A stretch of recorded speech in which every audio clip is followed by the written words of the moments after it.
Today on CityCast Chicago. Chicago has been blanketed by wildfire smoke all week. Fast cars are ready to go round and round, and 4th of July weekend is here. Helping me break it all down is Brett Chase with the Chicago Sun-Times and Manny Ramos with the Illinois Answers Project. It's Friday, June 30th. I'm Jacoby Cochran, and this is what Chicago is talking about.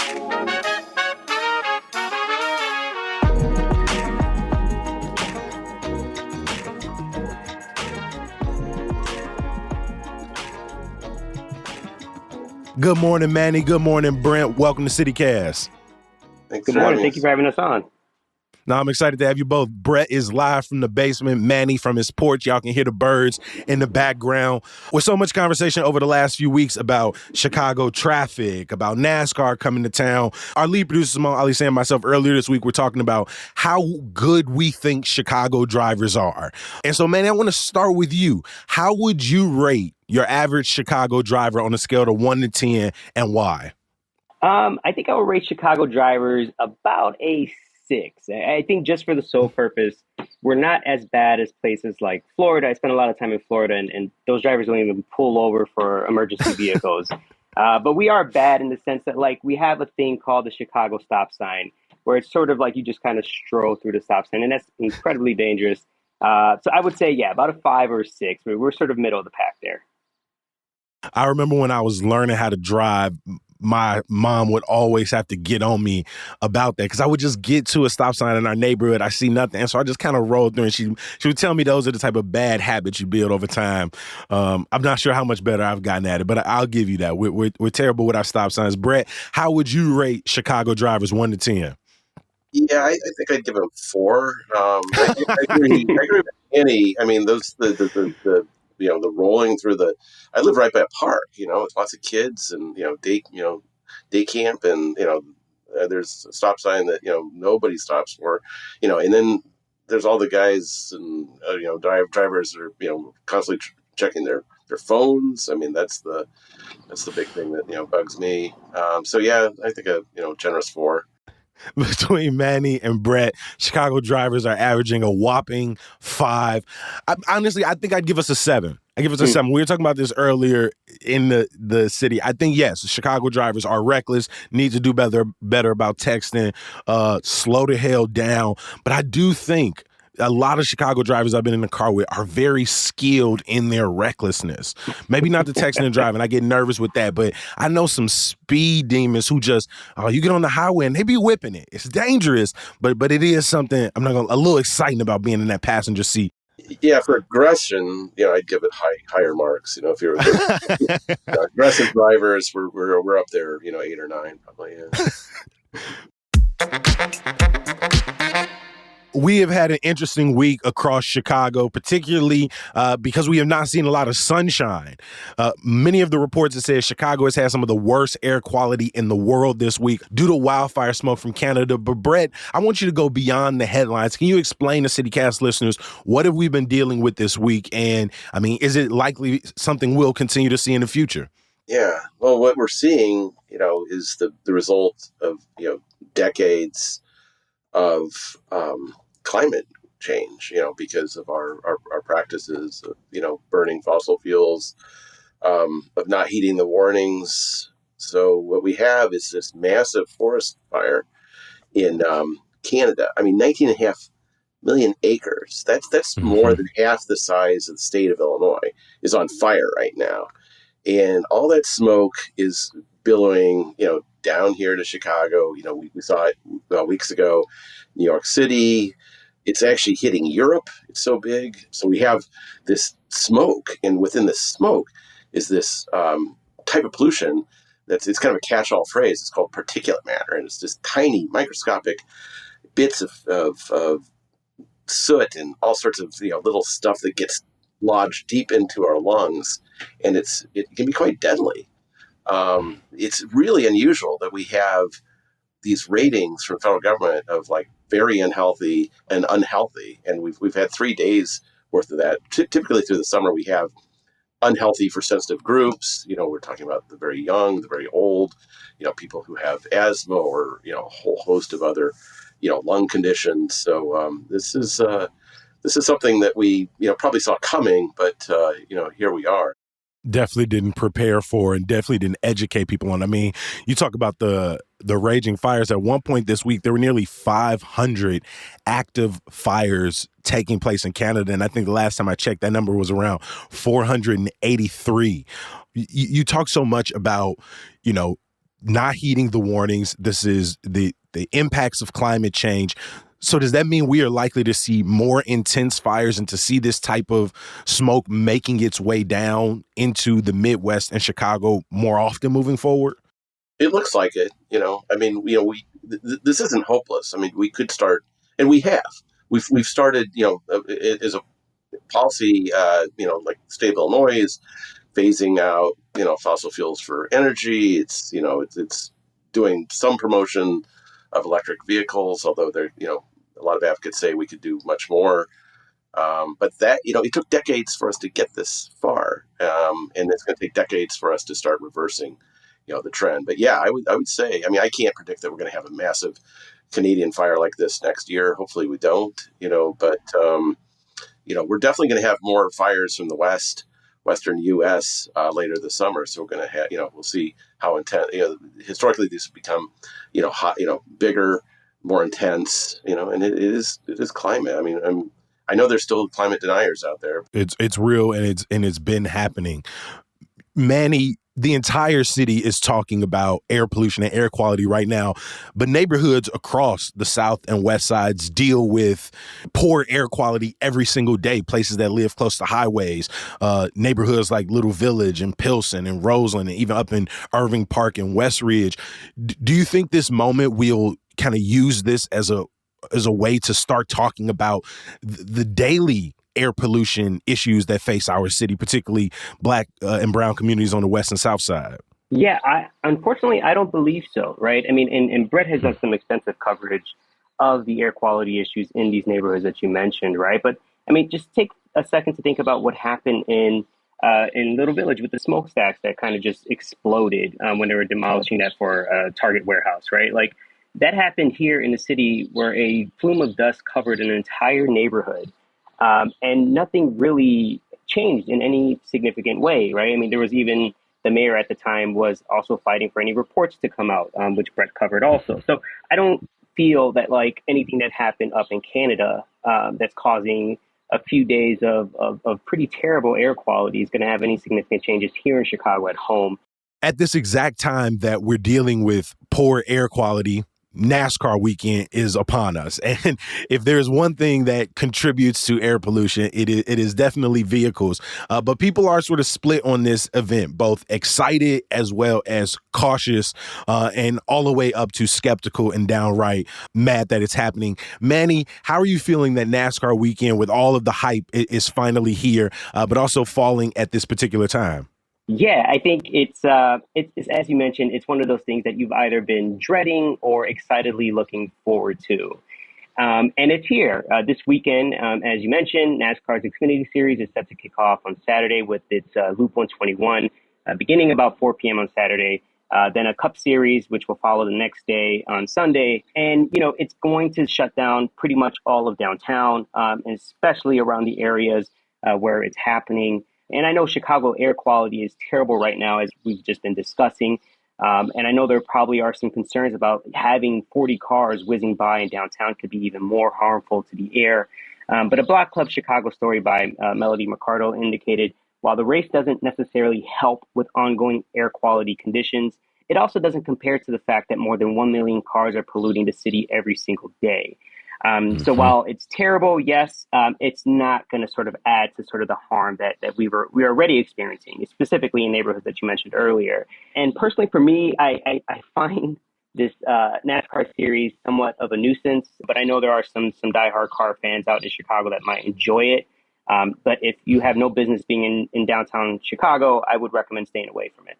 Manny, last time you were on CityCast Chicago, we were talking about the illegal street races Yes. that were taking place around the city, and these notorious car meetups that were happening.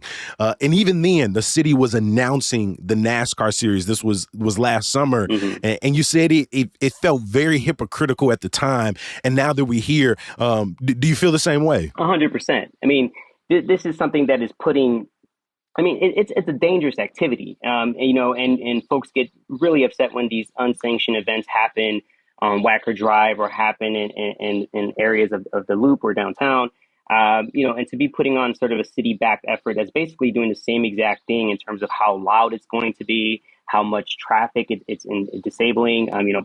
For example, CTA bus routes are having to be rerouted, more than a dozen of them. So, I mean, it's extremely hypocritical for this to be going on as the city has imposed stricter and stricter penalties for unsanctioned drag racing or doing tricks like donuts and things like that in the middle of an intersection. When the dust and the smoke settles, we will definitely survey what happens, and we'll see if this is something the city of Chicago continues. It is, if the contract is fulfilled, likely going to mean 4 more races over 4 more summertime shies.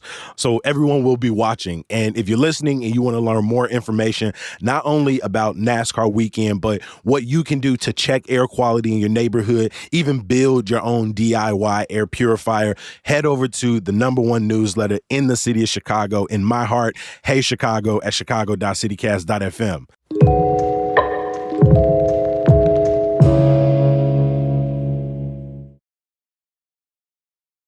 We're always putting you on local hits here at CityCast Chicago, and your boy has got another one for you.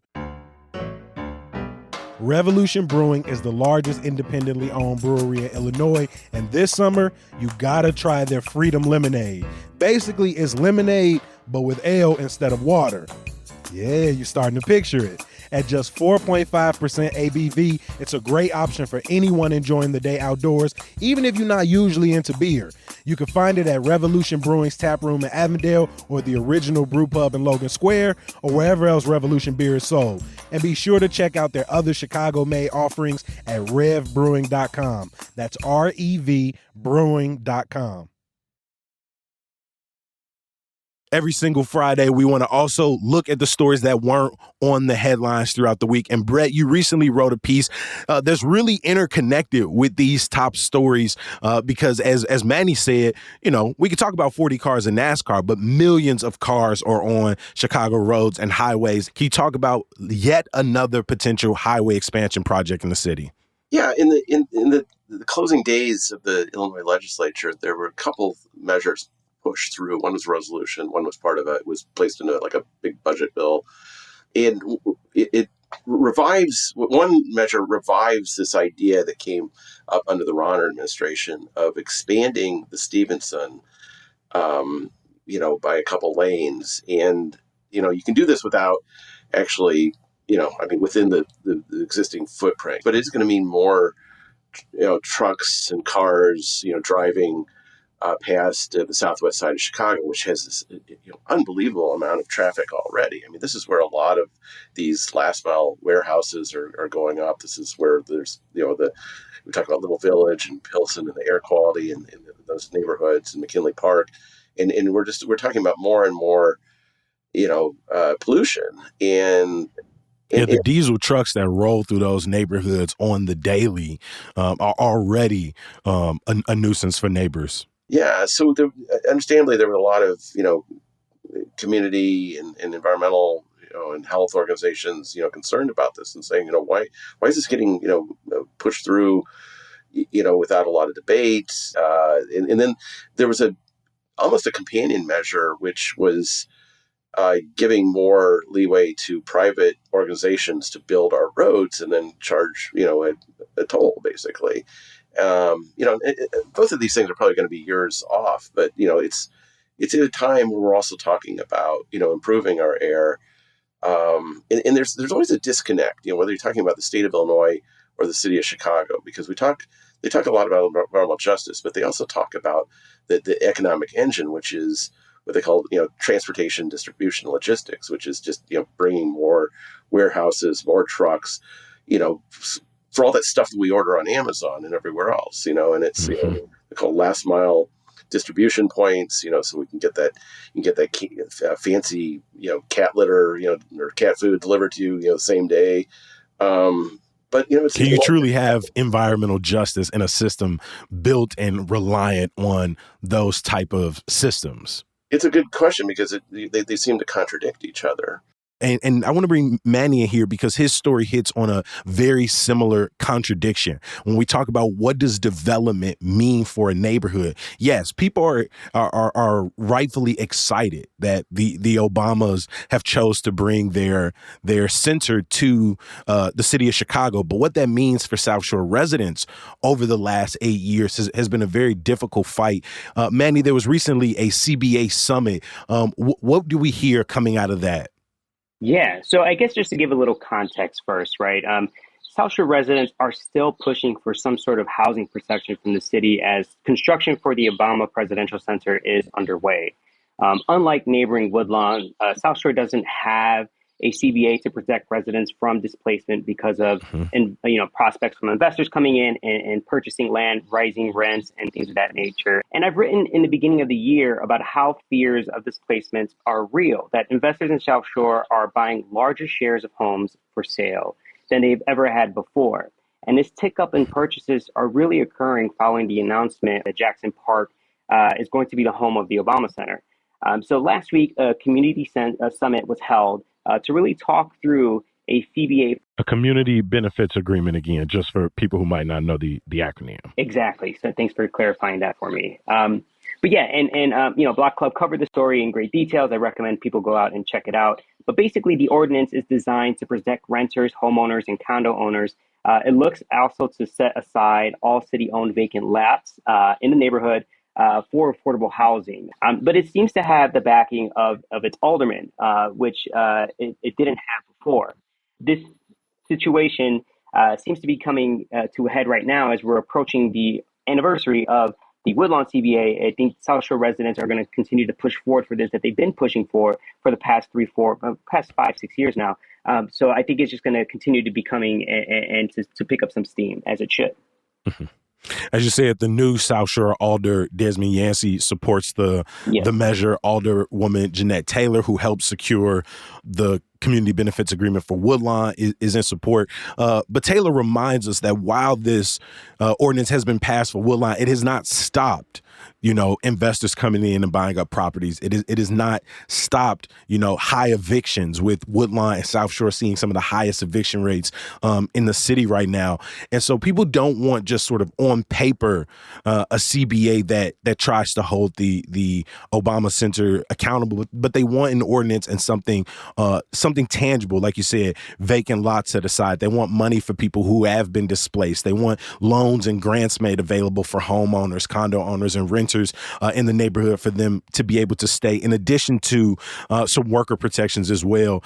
So again, I appreciate both of y'all bringing attention to these stories about the Stevenson, about the South Shore CBA Summit. We'll drop links in the show notes for people to learn more about this, to learn more about both of these stories. Before I let you all go today, I have to ask, what is your some good news? It could be a weekend event. It could be something happening in your life. Just a piece of positive news you want to give CityCast listeners to get them through the hour, the day, or their weekend. Brett, what is your some good news for the people?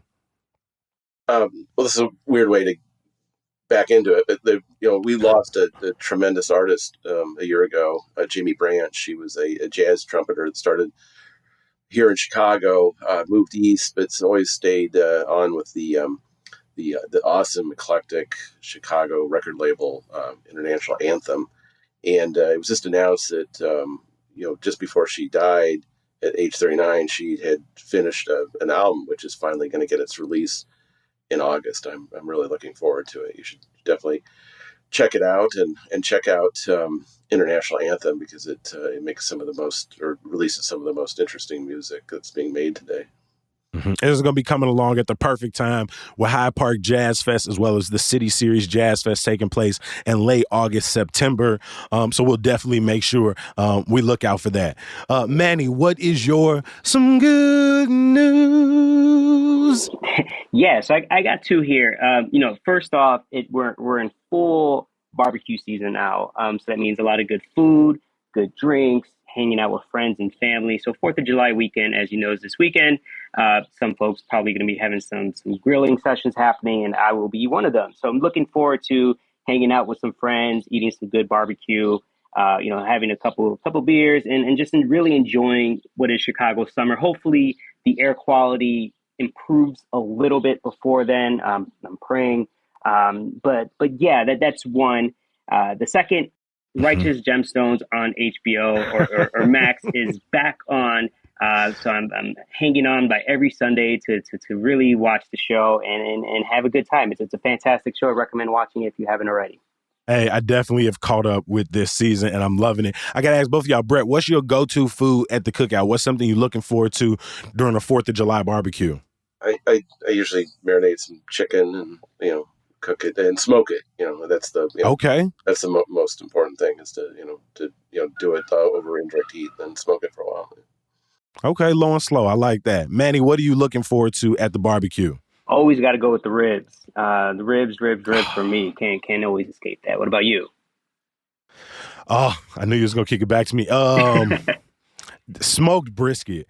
My homie Darius do like a 8-10 hour smoked brisket. His wrapping technique is fantastic. He just bought a new smoker. Immediately sent me a picture of it, like 5 shelves. Absolutely beautiful. Wow. So I'm looking forward to going out there and enjoying some of that brisket this weekend. And it is my niece's birthday, little Zuri. And so I'm excited to go out there for her birthday party. So brisket, birthday, 4th of July weekend. For me, it's all good news over here. Wow, happy birthday. Happy birthday, Zuri. Happy birthday. My some good news is a shout out to my homie Lo Marie, who is an artist in the city who lives in South Shore right now.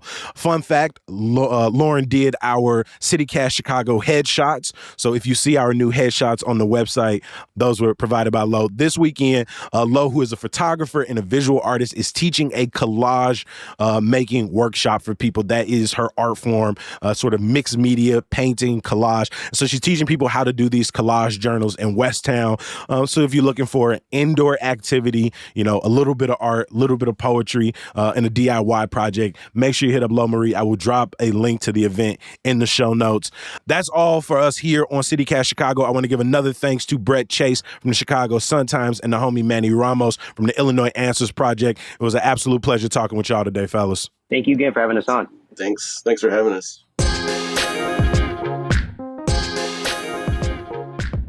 Before I let you go, I want to give a huge thank you to the people who make CityCast Chicago. That's lead producer Simone Alisea, our newsletter editor Sydney Madden. Our producers this week are Grant Irving and Lizzie Goldsmith. The music we all love to listen to is from Sam Thousand, All the Kimonos, and Mark Greenberg from the Mayfair Workshop. If you love CityCast as much as I do, please share it with your friends and family. Make sure you subscribe to the newsletter, and meet us back here on Monday morning. I'll talk to you then. Peace.